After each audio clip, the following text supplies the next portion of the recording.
읽어주는 수녀, 책 읽어주는 수사, 참 따뜻한 이야기. 수도원 책방.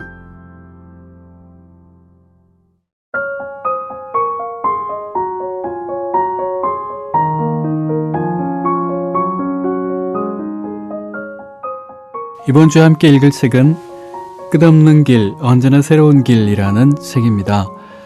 교부들과 함께 읽는 성경이라는 부제가 붙어 있고요. 네, 황인수 지음입니다. 모두 10사람의 교부들의 작품에서 요즘 함께 생각해 볼 만한 그런 구절들을 뽑아서 지금 우리가 살아가는 세상, 그리고 이러한 세상에서 신앙을 어떻게 살 것인가에 대한 고민들을 담은 책입니다. 끝없는 길, 언제나 새로운 길, 첫 번째.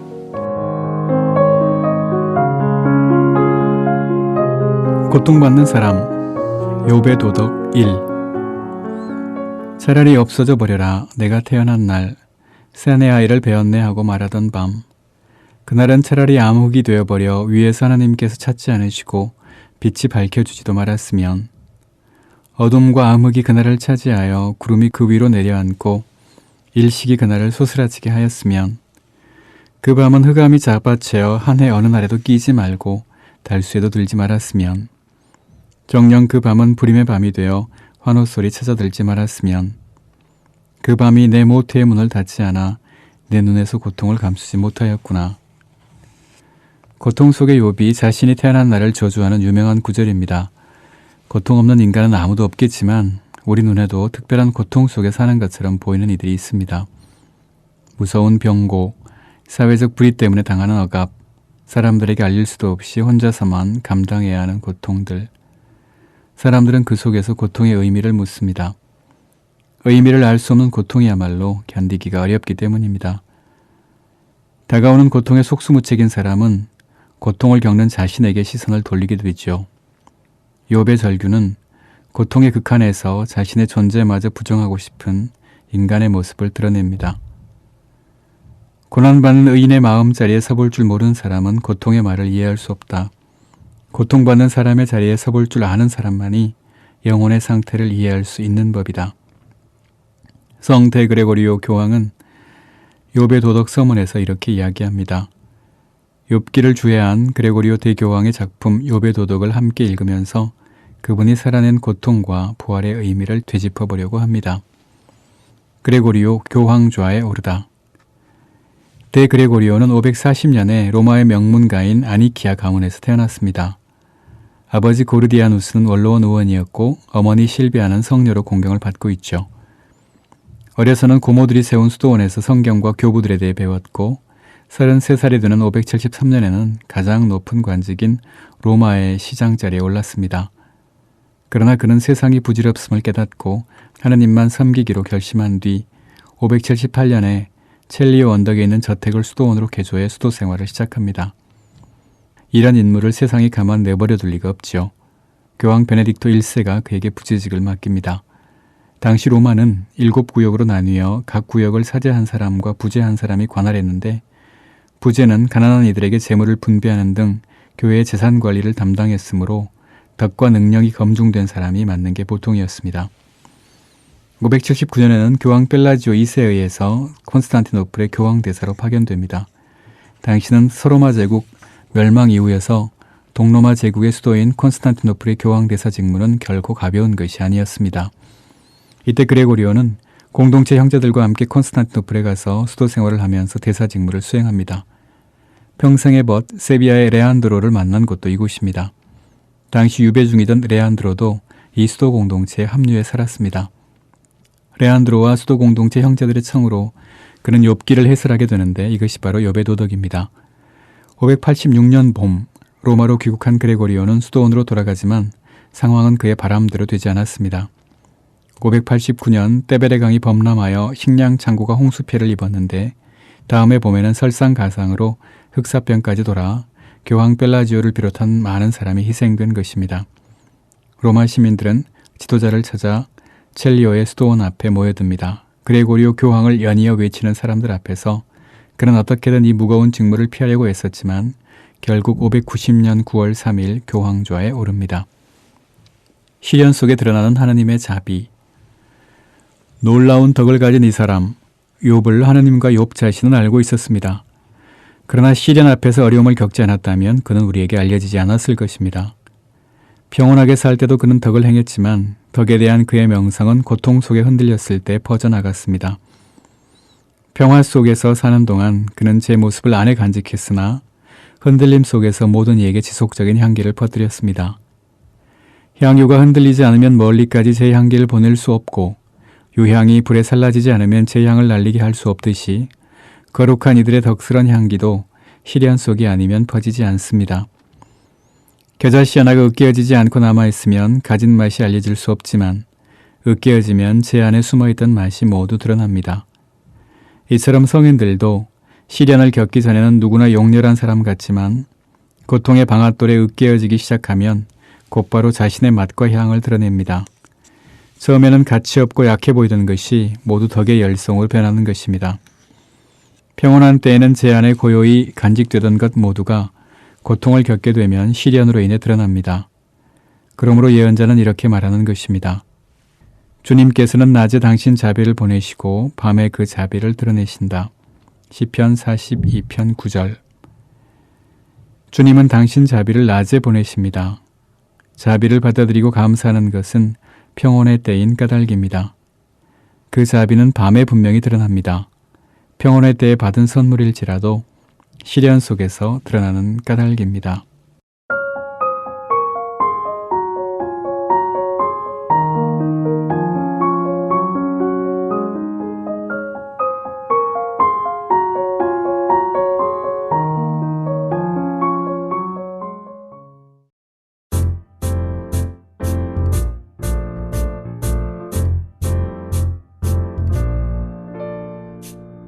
책 읽어주는 수녀 책 읽어주는 수사 참 따뜻한 이야기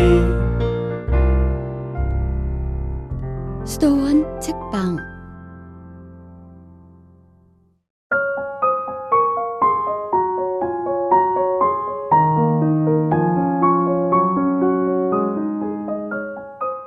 끝없는 길, 언제나 새로운 길. 두 번째, 고통, 타인에게 가까이 가는 지름길. 대그레고리오는 욥에게서 자신을 보았습니다. 그 또한 고통 속에서 산 인물입니다. 젊었을 때 엄격한 단식을 하면서 건강을 해친 그레고리오는 위병 때문에 목소리를 내기가 어려워 교황이 된 뒤에도 자주 다른 사람이 강론을 대신 읽어야 할 정도였습니다. 만년에는 병이 심했는데 598년에 쓴 편지를 보면 이런 대목이 있습니다. 몇 번의 예외를 빼면 나는 벌써 11달째 침대에서 일어나지 못하고 있네. 삶을 참을 수 없는 형벌로 만드는 고통일세. 날마다 고통으로 탈진해서 유일한 처방으로 죽음을 기다리고 있다네. 인간의 비참은 그에게 이론이 아니라 생생한 현실이었습니다. 그러나 그레고리오는 병 때문에 자신 안에 갇힌 것이 아니라 오히려 더욱 스스로를 열고 타인을 더 잘 이해했습니다. 그때는 그들 가운데 많은 이들이 넘어질 것이며 강한 이들은 작은 이들이 겪는 고통을 제 고통으로 여기고 마음 깊이 아파할 것입니다. 약한 이들의 어려움은 연민 때문에 강한 이들의 마음 속에 되살아날 것입니다. 바오로는 말합니다. 누가 약해지면 나도 약해지지 않겠습니까? 누가 다른 사람 때문에 죄를 지으면 나도 분개하지 않겠습니까? 사람은 다른 사람의 고통을 더 깊이 느끼는 만큼 완덕에 가까워집니다. 그에게 고통은 타인에게 더욱 가까이 가게 하는 지름길이었습니다. 시대가 겪는 고통 또한 병고에 못지않았습니다. 로마는 이방 민족의 침입 앞에 속수무책이었고 제도도 교육도 쇠퇴했으며 흑사병이 창궐해 종말이 임박해 보였습니다. 그러나 그레고리오는 시대의 고통 앞에서 그것이 종말을 가져오는 파국이 아니라 임박한 구원의 선포라고 가르칩니다. 이러한 임종의 징후에서 그는 출산의 표지를 읽었던 것입니다. 출산은 고통의 시간이지만 동시에 희망의 시간이기도 하기 때문입니다. 고통스러워하는 사람들의 소리가 사방에서 들리는 시대를 살고 있습니다. 이 시대의 고통은 과연 무엇을 낳으려는 출산의 고통일까요? 우리는 이웃들의 고통을 깊이 느끼며 하나님께 다가가고 있는 걸까요?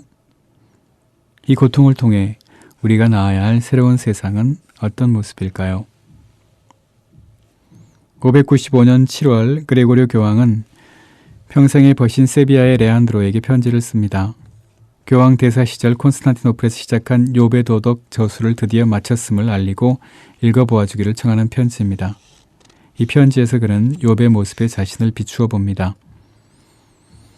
나로 하여금 고통을 겪는 욥의 이야기를 고통 속에서 해설하게 하고 이토록 시련을 겪은 한 사람의 영혼을 시련을 통하여 더 잘 이해하게 한 것은 어쩌면 하느님의 섭리였던 것 같네.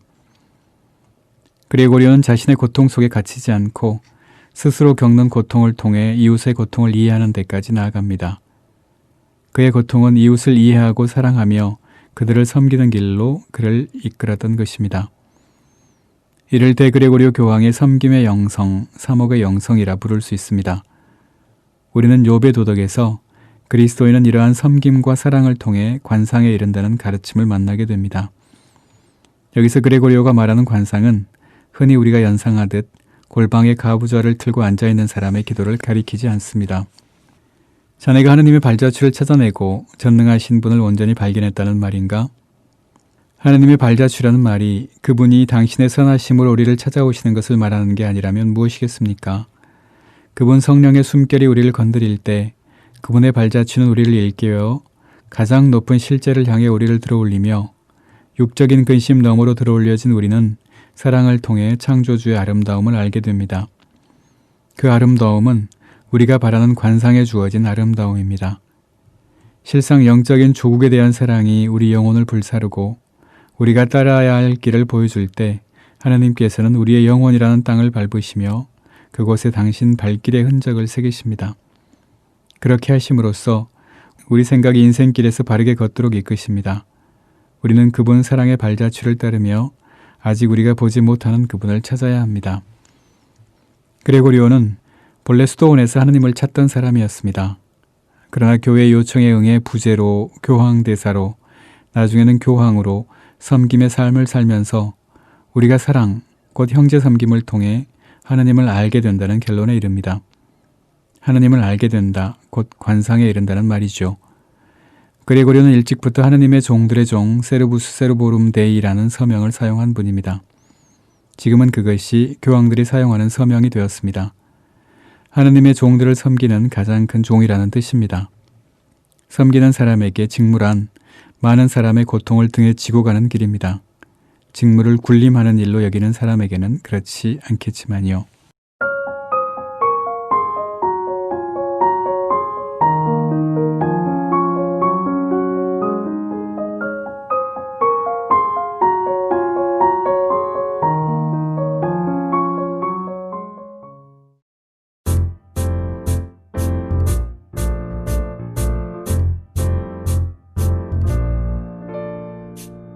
책 읽어주는 수녀 책 읽어주는 수사 참 따뜻한 이야기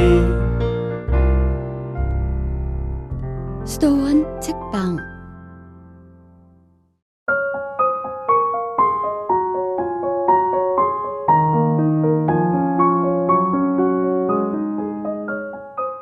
끝없는 길 언제나 새로운 길 세 번째.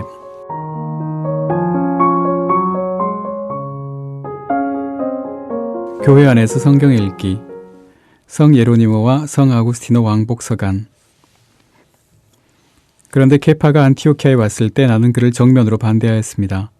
그가 단죄받을 일을 하였기 때문입니다. 야고보가 보낸 사람들이 오기 전에는 다른 민족들과 함께 음식을 먹더니 그들이 어제 할례받은 자들을 두려워한 나머지 몸을 사리며 다른 민족들과 거리를 두기 시작하였던 것입니다. 나머지 유다인들도 그와 함께 위선을 저지르고 바르나바까지도 그들과 함께 위선에 빠졌습니다. 그러나 나는 그들이 복음의 진리에 따라 올바른 길을 걷지 않는 것을 보고 모든 사람 앞에서 케파에게 말하였습니다. 당신은 유다인이면서도 유다인으로 살지 않고 이민족처럼 살면서 어떻게 이민족들에게는 유다인처럼 살라고 강요할 수가 있다는 말입니까? 갈라디아서 2장 11절에서 14절. 이 본문은 교회의 두 기둥인 베드로와 바오로 사도가 대립하는 이야기입니다. 교회 안에서도 갈라디아서의 이 내용을 두고 여러 가지 해석들이 나오는데 특히 서방교회의 4대 교부로 꼽히는 성 예로니모와 성 아구스티노는 여러 차례 편지를 주고받으면서 논쟁을 벌입니다. 예로니모와 아구스티노 사이의 논쟁을 따라가면서 두 교부가 어떤 자세로 성경을 대하는지 살펴봅시다. 흔들릴 수 없는 성경의 권위. 나는 당신이 거짓을 변호했다는 사실 때문에 큰 고통을 겪었습니다. 거룩한 책들 속에 거짓이 있다고, 다시 말해서 성경을 쓴 이들이 거짓을 말했을 수도 있다고 믿는 것은 모든 악의 근원인 오류입니다. 바오로가 베드로를 꾸짖을 때 만일 바오로가 거짓을 말하는 것이면 고집센 인간들과 이단들이 사도들도 거짓말을 말했다고 할 때 어떻게 대답할 것입니까? 거룩한 제자들이 속였을 수도 있다고 각자가 믿는다면 성경의 권위는 불확실하고 흔들리게 된다는 것을 당신은 너무나도 잘 알 것입니다. 언제 거짓말하고 언제 해서는 안 되는지 알 수 있는 규칙을 당신이 말해주지 않는 한 말입니다. 아구스티누스 서간 28번. 성 아구스티노가 아직 주교가 되기 전에 성 예로니모에게 쓴 편지입니다. 예로니모가 거짓을 변호했다고 하는 말은 갈라티아서에 나오는 베드로와 바오로 사이의 충돌이 실제가 아니라 두 사도 사이의 합의 아래에 이루어졌다고 주장하는 것을 두고 하는 말입니다. 예로니모는 바오로 사도의 꾸짖음은 실제가 아니었으며 이방인 개종자들에게 해를 끼치는 유다인들의 강요를 누르기 위해 일부러 베드로 사도에게 맞섰다고 보았는데 이러한 글을 읽은 아구스티노가 예로니모에게 편지를 쓴 것입니다. 편지는 베들레헴으로 떠나는 사제에게 맡겨졌지만 사정이 생겨 예로니모에게 도달하지 못합니다. 응답이 없자 아구스티노는 실망하여 다시 편지를 씁니다.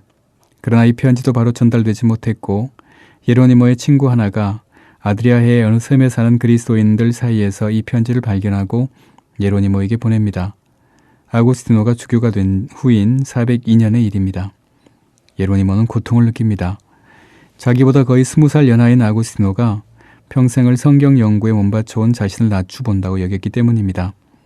그는 분노를 누른 채 답을 하지 않습니다. 주교와 대립하고 싶지 않았고 편지에는 아구스티노의 서명도 없었기 때문입니다. 아구스티노는 친구들을 통해 저간의 사정을 알게 됩니다. 무엇보다도 자신이 예로니모를 비판하는 책을 써서 로마에 보냈다는 뜬소문까지 돌고 있음을 알게 된 아구스티노는 서둘러 편지를 씁니다. 그것이 헛소문임을 알아주십시오. 그런 일을 하지 않았음은 하느님께서 증인이십니다. 내 편지에 당신의 견해와 대립하는 것이 있다면 그것은 개인적으로 당신에게 맞서는 것이 아니라 나의 생각을 객관적으로 표현하기 위한 것입니다. 믿어주십시오. 나는 당신의 생각을 듣고 싶습니다. 나는 기쁘게 들을 준비가 되어 있습니다. 그뿐 아니라 당신이 그렇게 해주기를 부탁합니다. 아구스티노 서간 67번에서. 예로니모는 답을 하지만 편지에는 상처 입은 마음이 가감없이 드러나 있습니다. 성인들도 우리처럼 감정을 가진 분들임을 알려주는 편지입니다. 복된 당신의 편지들을 비판하려는 생각은 없습니다. 내 일들을 변호하고 다른 이들을 비판하지 않는 것으로 나는 충분합니다. 당신은 사리가 깊으니 잘 알고 있을 것입니다. 누구나 자기 생각을 퍼뜨릴 수 있다는 것과 젊은이들이 흔히 그러듯이 유명한 사람들을 공격함으로써 명성을 얻기 바라는 것은 유치한 교만이라는 것을 말입니다. 당신의 해석과 나의 해석 사이에 큰 차이가 있으면 나는 놀라지 않습니다. 내가 청하는 것은 이것입니다. 당신을 사랑하는 이를 당신도 사랑하십시오. 그리고 당신과 같은 젊은 사람은 성경 분야의 노장을 도발하지 말기 바랍니다. 나도 나의 길을 걸어왔고 내가 할 수 있는 만큼 달려왔습니다. 교회를 건설하는 형제적 사랑. 아무리 상처를 입었다 손치더라도 편지에는 공격적인 표현이 많이 있음을 알 수 있습니다. 그러나 아구스티노는 자신을 깊이 낮춥니다. 당신 발밑에 탈곡될 이삭으로 내가 있습니다. 내 잘못의 이삭 건불이 당신 발 아래 밟히기만 한다면 당신 나이의 무게는 나에게 아무런 어려움도 아닙니다. 이 논의가 아무런 불화도 비탄도 없는 우리 마음의 들판과도 같기를 바랍니다. 그렇지 않다면 모든 것을 허공에 날려버리고 그저 우리 구원만을 생각하는 것이 낫겠습니다.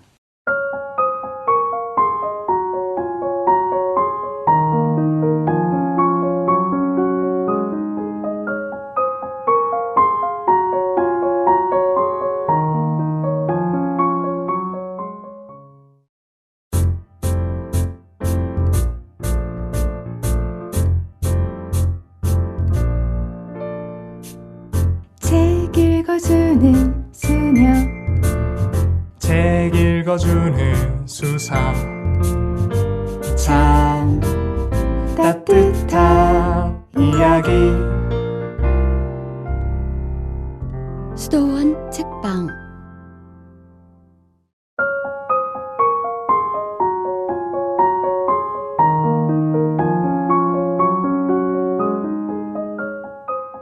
끝없는 길 언제나 새로운 길 네 번째. 하느님의 말씀 우리의 음식 12시편 해설. 넓은 정원 한편에 요람이 놓여 있습니다. 요람에는 아기가 입을 벌린 채 잠들어 있는데 갑작스레 벌떼가 나타나 아기 얼굴에 몰려듭니다. 옆에 있던 하녀가 놀라 지체 높은 갈리아의 지방장관 아우렐리오 암브로시오는 아들이 걱정이 되면서도 이런 이상한 현상이 대체 무엇 때문인지 또 이 일이 어떻게 진행될지 보고 싶었습니다. 벌떼는 아기의 입으로 들어갔다 나왔다 하고 있었는데 얼마 뒤 하늘로 날아오르더니 사람의 눈이 미치지 못할 만큼 높이 올라가 사라져버렸습니다. 아기 아버지는 말했습니다. 어른이 된다면 이 아이는 위대한 인물이 되겠구나. 이 아기가 바로 훗날 밀라노의 주교로 활약했고 서방교회의 4대 교부 가운데 한 분으로 꼽히는 성 암브로시오입니다. 벌떼 이야기는 성 암브로시오의 비서였던 부제 파울리노가 성인의 전기 앞부분에 기록한 것인데 벌떼가 아기의 입을 드나들었다는 것은 아기가 나중에 훌륭한 가르침을 펼칠 것이라는 예표죠. 파울리노는 이 이야기 끝에 이렇게 해설을 달았습니다. 주님께서는 상냥한 말은 꿀송이라는 말씀이 이루어지도록 당신 종의 유년기에 이미 일하고 계셨다. 그 벌떼는 하느님의 선물을 선포하여 사람들의 마음을 세상 것에서 천상 것으로 들어올린 꿀송이와 같은 그의 글들을 낳았으리라. 암브로시오의 생애 3번. 암브로시오는 334년에서 340년 사이에 트리어에서 태어났습니다. 일찍 아버지를 여윈 뒤 로마에서 공부했고 370년에는 에밀리아 리구리아 지방의 수도인 밀라노의 집정관이 됩니다. 파울리노의 전기에 따르면 밀라노의 주교가 세상을 떠나자 아리우스파와 정통 가톨릭으로 대립하던 사람들이 서로 자기네 쪽 사람을 주교로 선출하려 애쓰는 통에 소동이 일어납니다. 집정관으로서 소란을 가라앉히려고 현장에 달려간 암브로시오는 뜻밖의 상황에 처하게 되죠. 그가 양쪽 진영을 화해시키려 애쓰는 사이 한 아이가 암브로시오 주교를 외쳤던 겁니다. 그리고 서로 상대쪽 사람이 주교가 되는 것을 원치 않던 군중이 한마음으로 거기에 동의한 거죠. 암브로시오는 생각지도 않던 상황에 처해 저항했지만 결국 주교 직무를 수락하게 됩니다. 이때 암브로시오는 아직 세례를 받지 않은 예비자 신분이었습니다. 결국 그는 373년 11월 30일에 세례를 받고 그해 12월 7일 주교가 됩니다. 주님께서 먹으라고 주신 양식. 앞서 어린 시절에 범상치 않은 일화를 들었지만 암브로시오라는 이름 또한 그리스 말로 신들의 음식이라는 말에서 유래합니다. 교회 역사에서 암브로시오는 아우구스티노를 회심시킨 인물로도 유명한데 아우구스티노의 회심은 암브로시오의 강론을 들은 데서 시작됩니다. 말하자면 암브로시오의 강론이 아우구스티노의 마음을 세상 것에서 천상 것으로 들어올린 셈입니다. 이러한 그의 힘은 말씀에 대한 암브로시오의 사랑의 뿌리를 둔 것이었습니다. 그에게 성경 말씀은 말씀의 옷 아래 숨겨진 음식입니다. 영적인 만나, 영적인 음식으로서 쪼개져야 하는 빵입니다. 그러나 영적인 만나, 곧 경건한 사람들의 정신을 촉촉히 적시고 그의 입을 부드럽게 하는 영적인 지혜의 비가 있습니다. 그 안에 녹아있는 신적 은총을 이해하는 사람은 거기서 기쁨을 얻고 다른 음식을 찾지 않으며 빵만이 아니라 하느님의 모든 말씀으로 삽니다.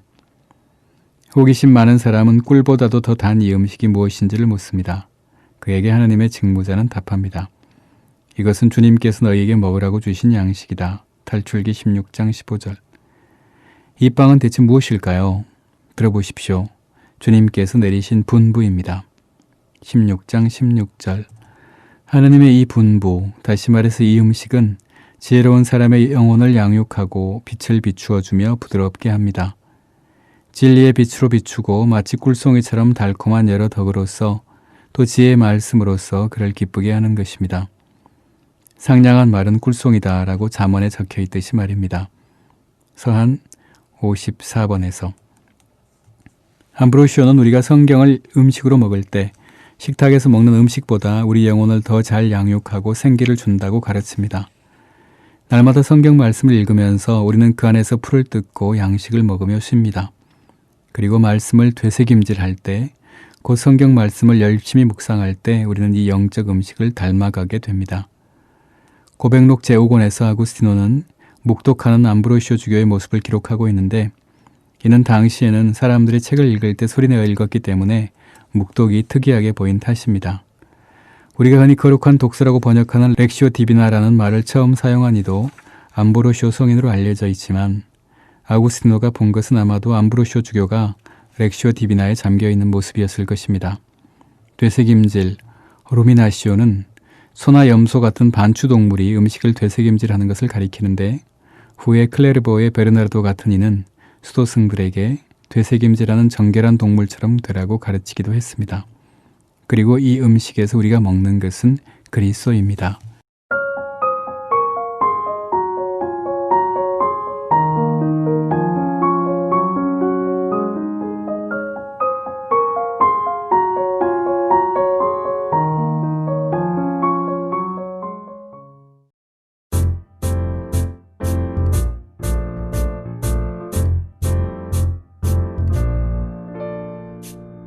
책 읽어주는 수녀 책 읽어주는 수사 참 따뜻한 이야기 수도원 책방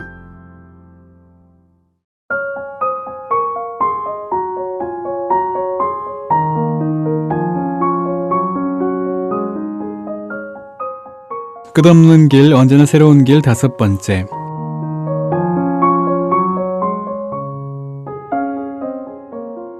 사랑, 예수님의 싸움 방식.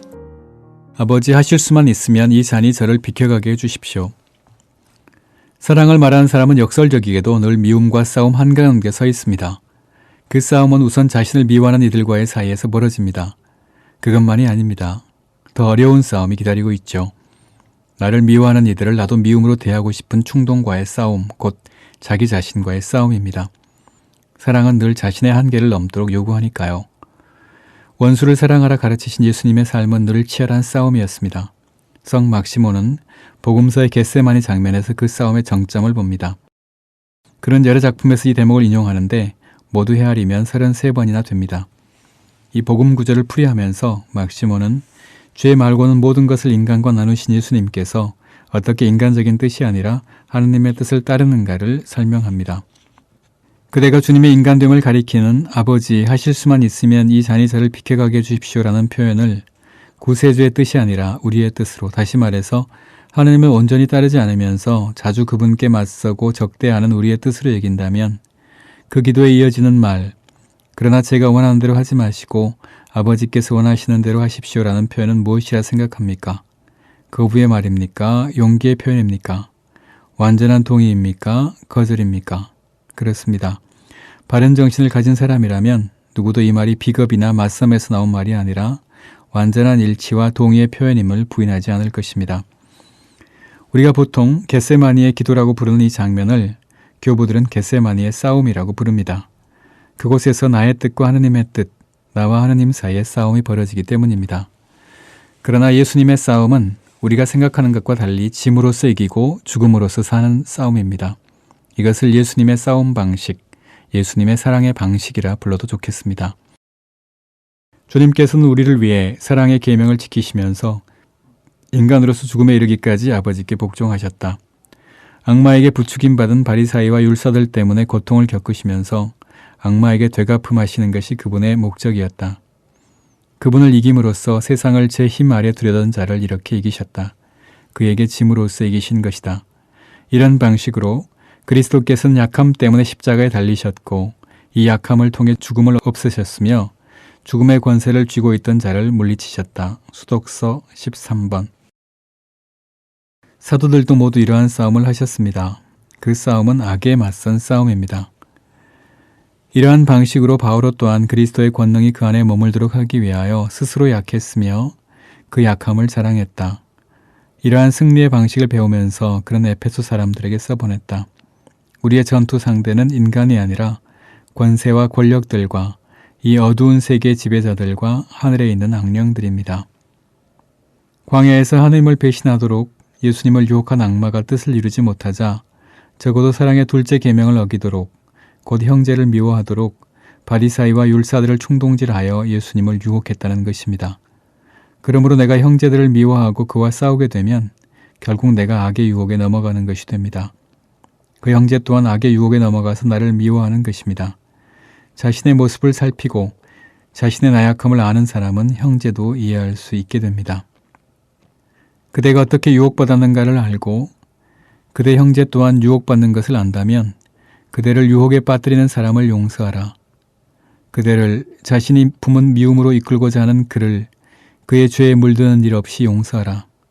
그렇지만 우리가 게으르고 무기력하여 생각 없이 지낸다면, 그래서 우리 생각을 육적인 쾌락에 맡겨버린다면 우리는 악마들을 상대로 싸우는 것이 아니라 우리 자신과 형제들에 맞서 싸우게 된다.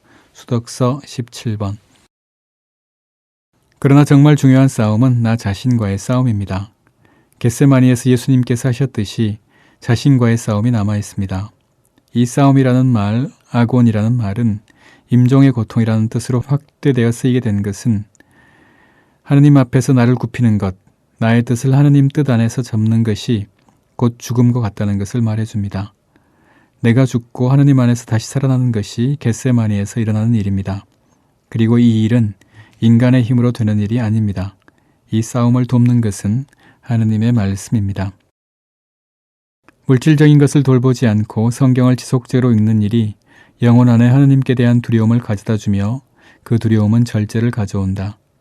그때 영혼은 생각을 통해 그를 무찌르는 악마들의 행태를 깨닫고 스스로를 지키기 시작한다. 이를 두고 다윗은 말했다. 제 원수들에게서 저는 시선을 거두지 않나이다. 사도들의 으뜸인 베드로는 말했다. 정신을 차리고 깨어있도록 하십시오. 여러분의 적대자 악마가 으르렁거리는 사자처럼 누구를 삼킬까 하고 찾아 돌아다닙니다. 여러분은 믿음을 굳건히 하여 악마에게 대항하십시오. 주님께서 말씀하셨다.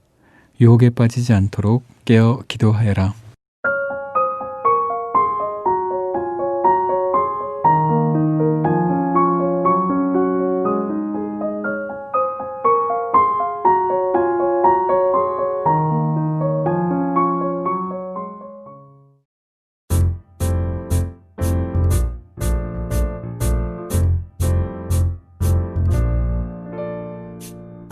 책 읽어주는 수녀 책 읽어주는 수사 참 따뜻한 이야기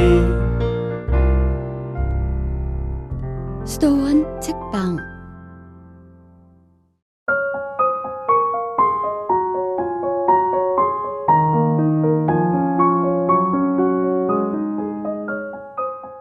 끝없는 길 언제나 새로운 길 6번째. 복음, 사랑의 법, 수덕서. 그리스인들은 지혜를 찾습니다. 그러나 우리는 십자가에 못 박히신 그리스도를 선포합니다. 성 바오로의 말씀입니다. 그리스도교는 그리스 사람들의 정신을 뒤집었다고들 합니다. 그리스도인들이 지혜에 대한 사랑, 즉 철학을 추구했다면 그리스도교는 사랑에 대한 앓음을 지향하고 있다는 것이죠. 사랑의 가르침은 원수를 사랑하여라 하는 데서 정점에 이릅니다. 우리는 묻게 됩니다. 이것이 어떻게 가능할까? 고백자 막시모 성인의 작품 수덕서 한 대목을 읽으면서 사랑의 의미를 짚어보고 싶습니다. 이 작품은 수도원의 젊은 형제와 원로가 묻고 답하는 형식인데 신앙의 진리를 전해주는 이를 아버지로 여기는 그리스도교 전통에 따라 젊은 형제는 원로를 아버지라 부릅니다. 그에게도 원수를 사랑하라는 가르침은 이해하기 어려운 것이었습니다. 나를 미워하고 박해하는 이를 어떻게 사랑할 수 있을까요? 아버지, 그 무엇도 심지어 나 자신까지도 사람들에 대한 사랑에 앞세워서는 안 된다고 하셨는데 어떻게 나를 미워하고 박해하는 이를 사랑할 수 있을까요? 나를 질투하고 모욕하며 함정을 꾸미고 시기하는 사람을 어떻게 사랑할 수 있을까요? 아버지, 이것은 자연적으로는 불가능한 일인 것 같습니다. 사람은 고통을 겪으면 자기를 공격하는 이를 자연히 미워하게 되기 때문입니다. 원로가 대답했다. 하느님의 모상으로 창조된 이들, 이성의 인도를 받는 이들, 하느님을 알아보며 그분으로부터 법을 받는 이들은 자신을 미워하는 이들을 사랑할 수 있다. 주님도 너희 원수들을 사랑하여라 너희를 미워하는 이들에게 선을 행하라고 하실 때 불가능한 일이 아니라 가능한 일을 명하신 것이다.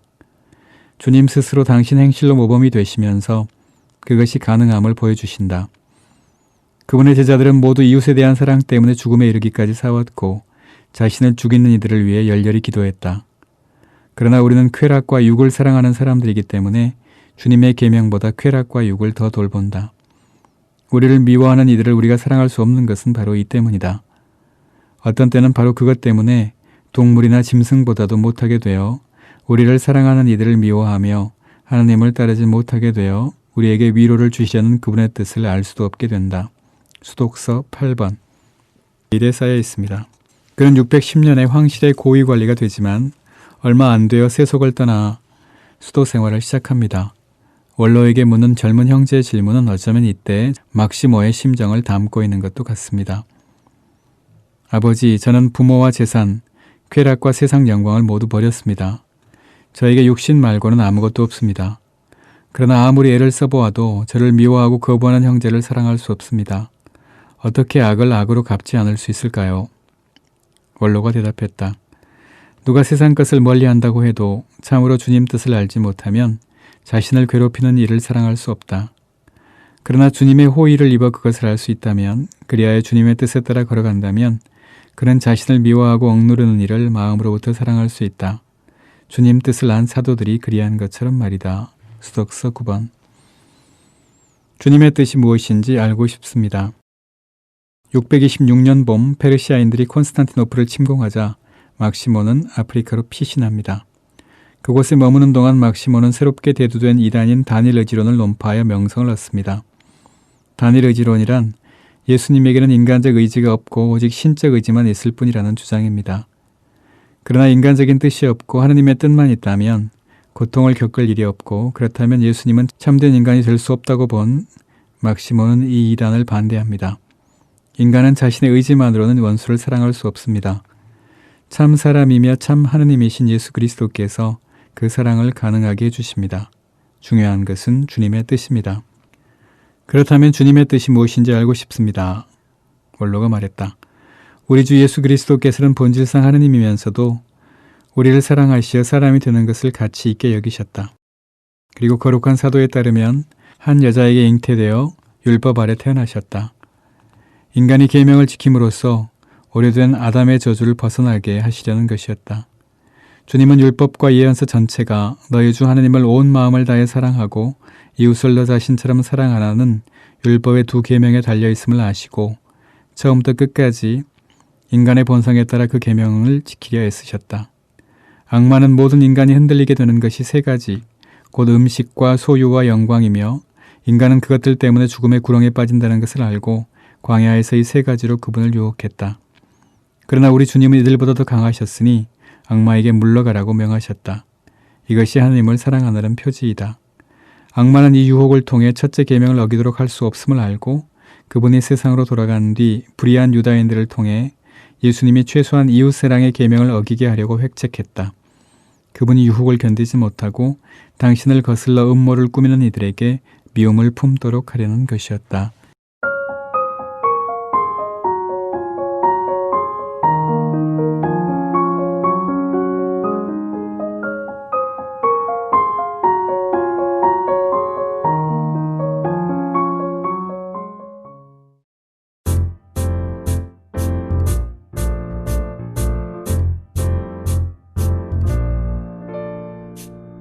책 읽어주는 수녀 책 읽어주는 수사 참 따뜻한 이야기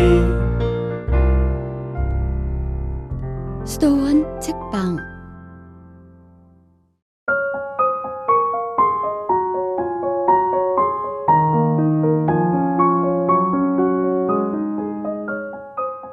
끝없는 길 언제나 새로운 길 7번째.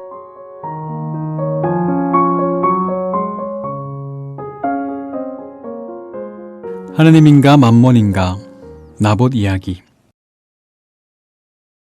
부자들이여 그대들의 미친 탐욕을 어디까지 뻗치렵니까? 너희만 이 땅 한가운데서 살려 하는구나.